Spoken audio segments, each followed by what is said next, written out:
नमस्कार, स्वागत है आपका एग्जामशाला की यूट्यूब चैनल में। देखिए आज है 22 मई। तो चलिए स्टार्ट करते हैं आज के current affair MCQ. Current affair MCQ start करने से पहले आप पेपर पेन ले लीजिए और जो क्वेश्चंस मैं दे रहा हूं उनको सॉल्व करने की कोशिश करिए। तो देखिए वीडियो को स्टार्ट करने से पहले आपको ये 5 क्वेश्चंस होंगे, ये 5 क्वेश्चंस आपको अटेम्प्ट करने हैं।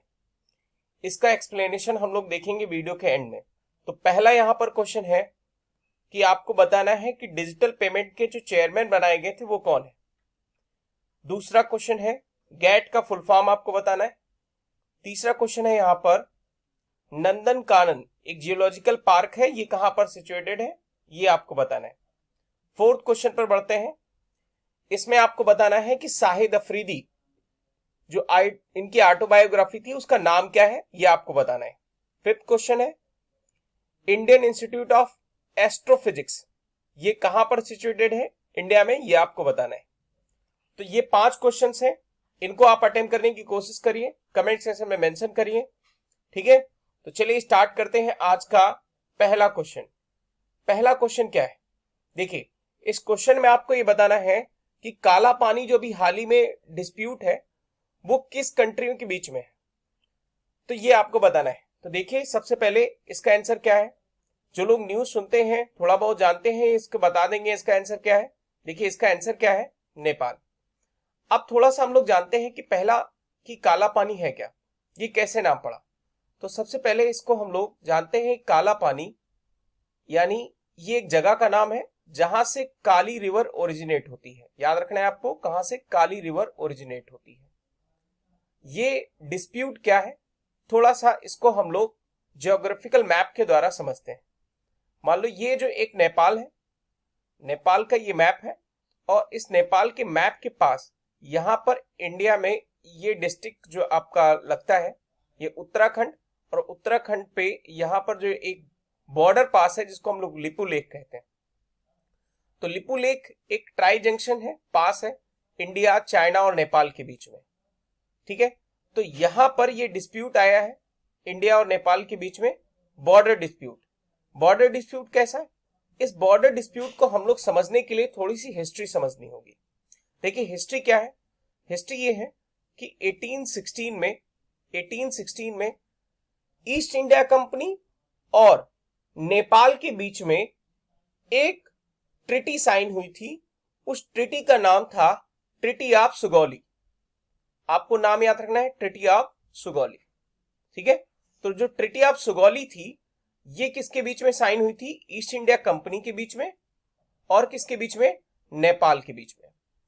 तो जो उस समय इंडिया में जो रूल था ईस्ट इंडिया कंपनी का था 1816 में, तो उस टाइम पर ये बताया गया था जो काली रिवर है, काली रिवर जहां से निकलती है वही इंडिया और नेपाल के बीच का बॉर्डर होगा। आपको बात समझ में, यानी काली रिवर का जो ओरिजिन होगा वही डिस्प्यूट मतलब वही बॉर्डर होगा इंडिया और नेपाल के बीच में, ठीक है। अब प्रेजेंट टाइम पर क्या हुआ है, यानी जो काली रिवर है उसका ओरिजिन थोड़ा सा शिफ्ट हो गया है, और जो शिफ्ट हो गया है तो यही एक डिस्प्यूट बना है किसके बीच में, इंडिया और नेपाल के बीच में।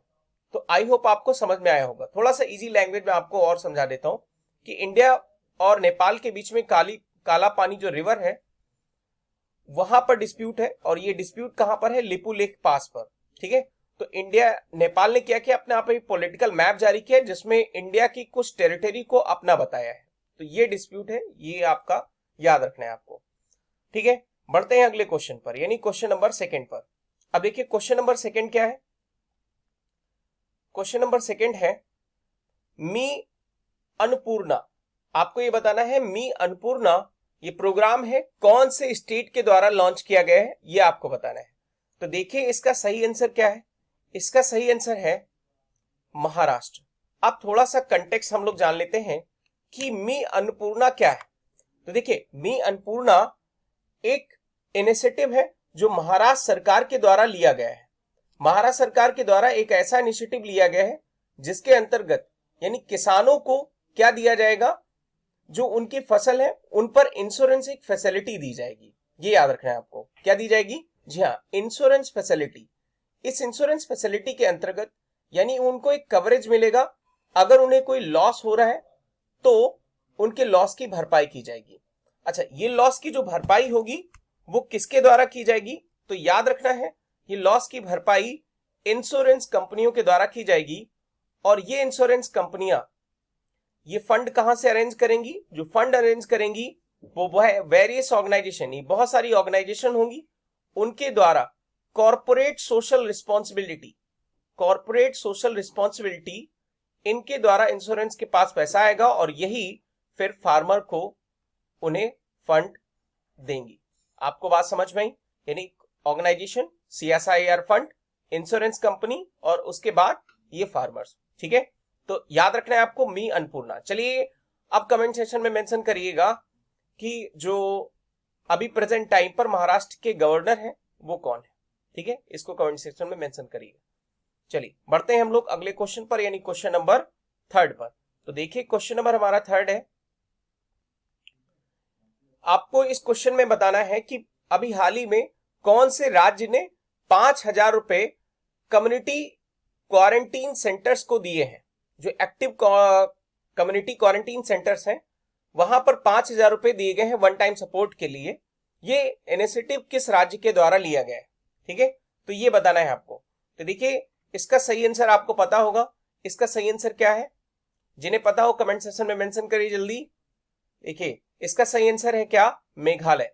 तो मेघालय जो है उसने क्या किया है, कम्युनिटी जो क्वारंटीन सेंटर है, मान लो एक कम्युनिटी जहां पर 50-60 लोग हैं, उन्हें क्वारंटाइन किया गया है। तो क्वारंटाइन जब किया गया है तो उनके लिए 5,000 रुपए का सपोर्ट देंगी कौन? मेघालय गवर्नमेंट। ठीक है, याद रखना है आपको। तो चलिए बताइए जरा, मेघालय के अभी हाल ही में सीएम कौन है और गवर्नर कौन है? जल्दी अपडेट करिए इसको कमेंट सेक्शन में। ठीक है, ये आपके लिए होमवर्क है, जल्दी तैयार करिए। आगे बढ़ते हैं क्वेश्चन नंबर 4 पर। देखिए क्वेश्चन नंबर हमारा 4 है। अब अगर हम बात करें यहां पर क्वेश्चन नंबर 4 पे, तो इसमें आपको ये बताना है कि जो आयुष्मान भारत स्कीम है, जिसके अभी हाल ही में जो पॉजिटिव बेनिफिशियरी है, मतलब जिन्होंने बेनिफिट लिया है, उनकी संख्या 1 करोड़ से ज्यादा हो गई। तो इसीलिए अभी हाल ही में प्राइम मिनिस्टर ने सभी को धन्यवाद दिया। ठीक है, तो आपको यह बताना है कि आयुष्मान भारत स्कीम जो है वो कब स्टार्ट हुई थी। ठीक है, तो ये बताना है। तो देखिए बहुत ही इजी आंसर है इसका, बहुत ही आसान क्या है, 25 सितंबर 2018। तो 25 सितंबर 2018 को स्टार्ट हुई थी। और ये जो स्कीम है, इस स्कीम के अंतर्गत आपको ये बताना है, इसकी स्कीम के अंतर्गत अभी हाल ही में जो इंश्योरेंस दिया जाता है वो कितने का है? 5 लाख रुपए का हेल्थ इंश्योरेंस है। ठीक है, याद रखना है आपको, 5 लाख रुपए का हेल्थ इंश्योरेंस याद रखना है आपको। अच्छा, अगर हम यहां पर थोड़ा सा और फैक्ट की बात करें तो 25 सितंबर को ही क्यों शुरू किया गया? तो इसलिए शुरू किया गया क्योंकि इस दिन पंडित दीनदयाल उपाध्याय, ठीक है, इनके बर्थ एनिवर्सरी, तो इसलिए यहां पर शुरू किया गया था। अब 5 लाख रुपए इसमें दिए जाते हैं हेल्थ इंश्योरेंस, ये आपको पता होगा।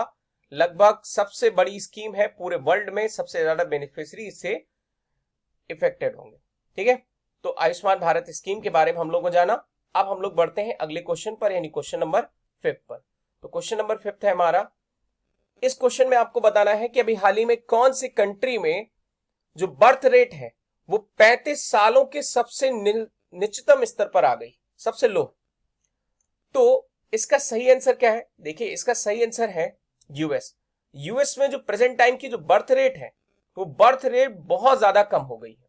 ठीक है, एक क्वेश्चन आपसे पूछता हूं, इस क्वेश्चन को आप बताइए कि अगर मान लो किसी भी कंट्री में बर्थ रेट बहुत ज्यादा है, ध्यान से सुनिएगा, किसी भी कंट्री में बर्थ रेट बहुत ज्यादा है और वहां पर डेथ रेट भी बहुत ज्यादा है, तो उस कंट्री की इकोनॉमिक कंडीशन कैसी होगी ये आपको बताना है। इकोनॉमिक कंडीशन कैसी होगी ये आपको बताना है। ठीक है, याद रखिएगा, फिर से क्वेश्चन बोल देता हूं कि बर्थ रेट बहुत ज्यादा है, डेथ रेट बहुत ज्यादा है, और उस टाइम पर आपको बताना है कि किसी कंट्री की इकोनॉमिक कंडीशन कैसी होगी, ये बताना है आपको। ठीक है, तो इसको कमेंट सेक्शन में मेंशन करिएगा। अगले क्वेश्चन पर बढ़ते हैं, क्वेश्चन नंबर 6 पर। तो जो क्वेश्चन नंबर हमारा 6 है, 15th फाइनेंस कमीशन, इनके भी हाल ही में हाई लेवल एक मीटिंग हुई है। तो ये बताना है कि जो हाई लेवल मीटिंग हुई है वो किस सेक्टर पर बात करने के लिए हुई है। तो देखिए आज की प्रेजेंट टाइम के सिनेरियो को देखते हुए आप बता सकते हैं कि सबसे ज्यादा इंपॉर्टेंट सेक्टर कौन सा है। इस क्वेश्चन को अटेम्प्ट करने के लिए सबसे अच्छा तरीका यह है कि प्रेजेंट टाइम के सिनेरियो को आप चेक करिए। जो प्रेजेंट टाइम का सिनेरियो चल रहा है उस टाइम में आपको बताइए कि सबसे ज्यादा यानी इफेक्टेड सेक्टर कौन है, सबसे ज्यादा जरूरतमंद। तो आपको सही जवाब आपने पकड़ा यानी हेल्थ सेक्टर। तो हेल्थ सेक्टर जो है सबसे ज्यादा इस समय प्रभावित है, क्योंकि कोविड-19 की सिचुएशन के कारण इसमें बहुत ज्यादा रिफॉर्म की जरूरत है। रिफॉर्म की क्या जरूरत है? हमें हेल्थ इंफ्रास्ट्रक्चर अपना बढ़ाना होगा, हमें कुछ इंडिजिनियस इक्विपमेंट बढ़ाने होंगे, हमें कुछ डॉक्टरों की संख्या, मेडिसिन, ये सारी चीजों में हम लोगों को इंडिपेंडेंट होना पड़ेगा, जैसा कि आत्मनिर्भर भारत अभियान का एक मिशन है। ठीक है, तो 15 फाइनेंस कमीशन की जो मीटिंग सेटअप हुई, इस मीटिंग का हाई लेवल मीटिंग का जो इनिशिएटिव था, हम हेल्थ सेक्टर को किस तरीके से इंप्रूव करें। ठीक है, आई होप आपको समझ में आया होगा। आगे बढ़ते हैं यानी क्वेश्चन नंबर 7 की तरफ। तो देखिए क्वेश्चन नंबर 7 है, आपको ये बताना है कि देखिए अब आपने सुना होगा कि 20 लाख करोड़ रुपए का जो पैकेज दिया गया था अभी हाल ही में, उसके बाद भी एक पैकेज दिया गया है। वो पैकेज किसके लिए है ये आपको बताना है। तो 20 लाख पैकेज के बाद एडिशनल अमाउंट दिया गया है 3 लाख करोड़ का। तो 3 लाख करोड़ का जो एडिशनल अमाउंट दिया गया है ये कौन से सेक्टर के लिए है? तो इसका सही जवाब है क्या? एमएसएमई यानी micro small and medium enterprises को यहां पर 3 लाख करोड़ का एडिशनल अमाउंट दिया गया है।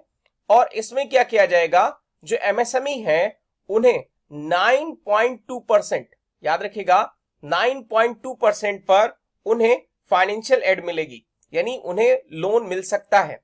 और इसमें गवर्नमेंट की 100% गारंटी रहेगी, यानी ये पैसा गवर्नमेंट नहीं बल्कि गवर्नमेंट इसमें 100% अपनी गारंटी देगी। ठीक है, जैसे गारंटी की अगर हम बात करें तो गारंटी का मतलब ये होता है कि जब किसी भी पर्सन को गारंटी दी जाती तो उसकी मतलब उसकी सिक्योरिटी देखी जाती कि कितनी परसेंट वो सिक्योर है। ठीक है, तो यहां पर जब गवर्नमेंट की गारंटी मिलेगी तो जाहिर सी बात है सिक्योरिटी 100% हो जाती है। आगे बढ़ते हैं हम लोग। ठीक है, क्वेश्चन नंबर 8 पर। तो देखिए क्वेश्चन नंबर 8 में आपसे पूछा है कि अभी हाल ही में United Nations relief and work agency में इंडिया ने कितना पैसा दिया है ये आपको बताना है। तो देखिए थोड़ा सा इसमें आंसर आप बताइए कि क्या है। इसका आंसर है 2 मिलियन। ठीक है, 2 मिलियन। अब ये पैसा किस लिए यूज होता है थोड़ा सा मैं आपको बता देता हूं। देखिए ये United Nations relief and work agency, इसका जो सेटअप हुआ था लगभग 1948 में, याद रखना है आपको कब हुआ था, 1948 में। तो ये जो पैसा दिया जाता है ये पैसा किस लिए दिया जाता है? जो पैलेस्टीन है, पैलेस्टीन, ठीक है, पैलेस्टीन में रिफ्यूजीज जो क्राइसिस चल रही हैं कई सालों से, उन रिफ्यूजीज में जो शरणार्थी हैं उनके हेल्थ, एजुकेशन और वेरियस उनके रिफॉर्म के लिए, सोशल रिफॉर्म के लिए उन्हें ये पैसा दिया जाता है। तो बहुत सारी कंट्रीज फंड में कंट्रीब्यूशन करती हैं, इंडिया ने भी कंट्रीब्यूशन किया है। तो इंडिया ने जो कंट्रीब्यूशन किया है वो कितने का किया है? $2 मिलियन का किया है। अब चलिए अच्छा बता दीजिए जो पैलेस्टीन है उसकी कैपिटल क्या है और पैलेस्टीन कहां पर सिचुएटेड है? इन दोनों को आप कमेंट सेक्शन में मेंशन करिएगा, यानी पैलेस्टीन के आपको नेबरिंग कंट्रीज बताने हैं और साथ साथ में इसकी कैपिटल बतानी है। ठीक है, थोड़ा सा लेंदी क्वेश्चन है लेकिन अटेम्प्ट करिए। आगे बढ़ते हैं हम लोग यानी क्वेश्चन नंबर 9 पर। तो देखिए क्वेश्चन नंबर 9 है हमारा, आपको इसमें बताना है कि कौन से अभी स्टेट गवर्नमेंट ने स्टार्टअप फंड शुरू किया है, वो भी एंटरप्रेन्योरशिप के लिए, यानी जो युवा है उनके लिए स्टार्टअप फंड की शुरुआत की है। तो देखिए इसका सही आंसर क्या है? इसका सही आंसर है उत्तर प्रदेश। उत्तर प्रदेश में क्या किया गया है? एक स्टार्टअप फंड की शुरुआत की गई है जिसमें सिडबी को कुछ फंड प्रोवाइड किया जाएगा गवर्नमेंट की तरफ से, और सिडबी इसको क्या करेगी? ऑपरेट करेगी। और सिडबी जो है यानी जो हमारे एंटरप्रेन्योरशिप हैं, जो युवा आने वाले हैं जो अपना कुछ उद्यम वर्क करना चाहते हैं, उनके लिए ये फंड सिडबी जो है प्रोवाइड करेगी। और सिडबी ये फंड कहां से लाएगी? स्टेट गवर्नमेंट से। तो आई होप आपको समझ में आया होगा।